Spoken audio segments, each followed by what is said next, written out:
Hey, what's up guys? Welcome back. This is TOPTENFL. Please like, comment, subscribe, or get flagged. The NFL is littered with talented players, and every year a new guy seems to break out and create a debate about just how good of a player he is compared to his peers. This list ranks the players that are the best of the best, regardless of position. It's based off the players' careers to date, last year's performance, and how they project on the field going forward. There are a few names that stood out, and they've done enough to be ranked on this list. Here are the top 10 players in the NFL heading into 2020. Number 10, Julio Jones. You can make the argument that this is too low for Jones considering what he does on a year-to-year basis, but number 10 seemed like the right spot for him. Jones is going to enter his age 31 season with a lot of tread on the tires, but that hasn't slowed him down yet, so we shouldn't expect any sort of drop-off in production. He's arguably the most physically gifted receiver in the league given his combination of strength, speed, and athletic ability that allows him to dominate defenses every Sunday. Last year he caught 99 passes for 1,394 yards and 6 touchdowns, and you can even consider that a down year by his standards.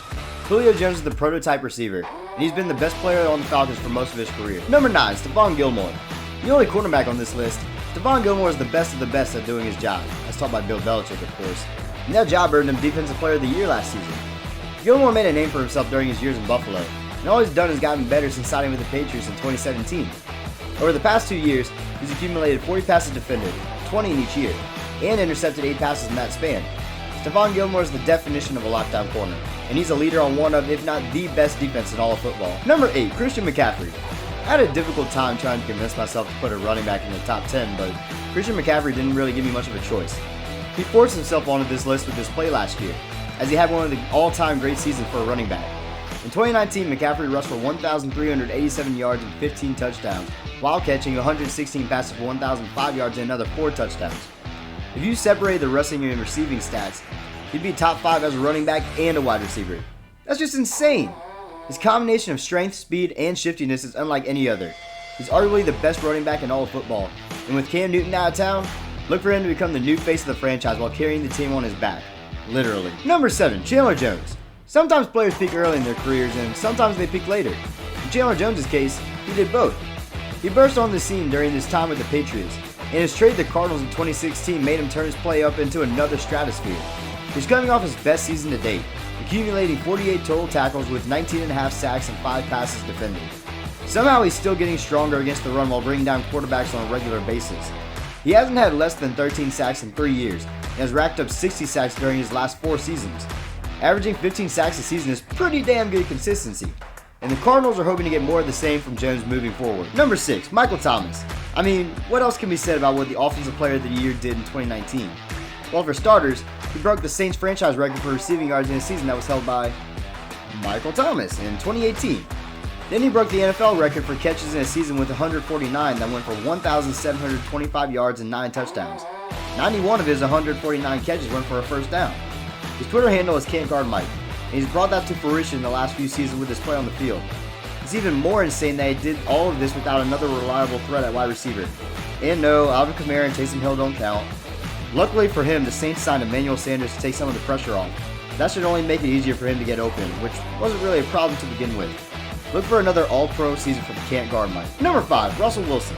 It's amazing just how far Russell Wilson has come since his league debut as a third-round pick back in 2012. He was carried to a Super Bowl title by the Legion of Boom in 2013 and has become one of the best quarterbacks in the league since then. He's one of those rare quarterbacks that can either be patient with the play to develop or make things happen with his feet when a play breaks down. He's even started scrambling to throw instead of scrambling to run the last few years, and that has helped his team get back to their winning ways. Last year, Wilson completed 66% of his passes for 4,110 yards and 31 touchdowns to only 5 interceptions, while also rushing for 342 yards and an additional 3 touchdowns. The Seahawks will have Wilson for at least another half decade, and their Super Bowl window will be open as long as he's starting. Number 4, Khalil Mack. As much as I respect John Gruden, he made an unforgivable mistake trading away Khalil Mack, arguably the best edge defender in the league. Mack has made a living at getting to the quarterback, and his time with Chicago has only put a chip on his shoulder to somehow be even better. Last year he recorded 45 total tackles with 8.5 sacks and 5 forced fumbles to go along with 4 passes defended, which is actually a down year by his standards. Mack is the face of the Chicago Bears team that still doesn't know who his quarterback is, and even with bad quarterback play, the Bears have a chance to win because they have Mack on their side. Number 3, Aaron Donald. This guy is in a stratosphere of his own. No one comes close to his level of play at his position.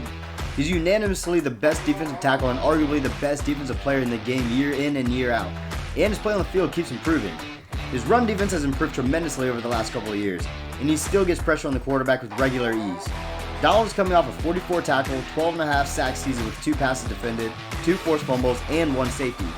Yeah, that's not as great as 2018 season that saw him get 20.5 sacks, but he's a mild, consistent dominance that forces his way onto lists like this, as well as he gets into the backfield. Number 2, Lamar Jackson. I think it's safe to say nobody this time last year thought Lamar Jackson would play himself into being a top 10 player in the league, let alone top 10 quarterback. All he did was put on an offensive clinic on how to make defenses look silly. His combination of speed and balance put the league on notice, and they still couldn't stop him because you couldn't focus on one aspect of his game.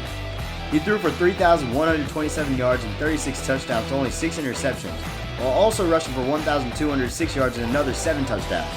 He improved tremendously as a passer from year 1 to 2, and if he can fix his fumbling problem, then he might challenge for number 1 on this list in the future with his dynamic play. But for now, that spot belongs to number 1, Patrick Mahomes. This couldn't possibly have come as a shock to anyone. Patrick Mahomes is and will continue to be the best player in the league for the foreseeable future as long as he's healthy. In his 2 years as a starter, he's thrown for 9,128 yards and 76 touchdowns with only 17 interceptions. He's also rushed for 490 yards and 4 touchdowns in that span. By the way, none of these stats count the playoffs, where he elevated his game to another level never before seen by humankind. Just last year, he led his team back from three double-digit playoff deficits to win it all. In his 3-year career and 2 years as a starter, Patrick Mahomes has won 28 games, an MVP, a Super Bowl, and a Super Bowl MVP. Some players can play 20 years and never have that sort of hardware. The NFL is Patrick Mahomes' league, and we're just here to watch how the next 15 to 20 years of his dominance unfold. Anyway, that's all for today. Thank you guys for watching. I hope you enjoyed this video. Please like, comment, subscribe, or get flagged. This is Top 10 NFL.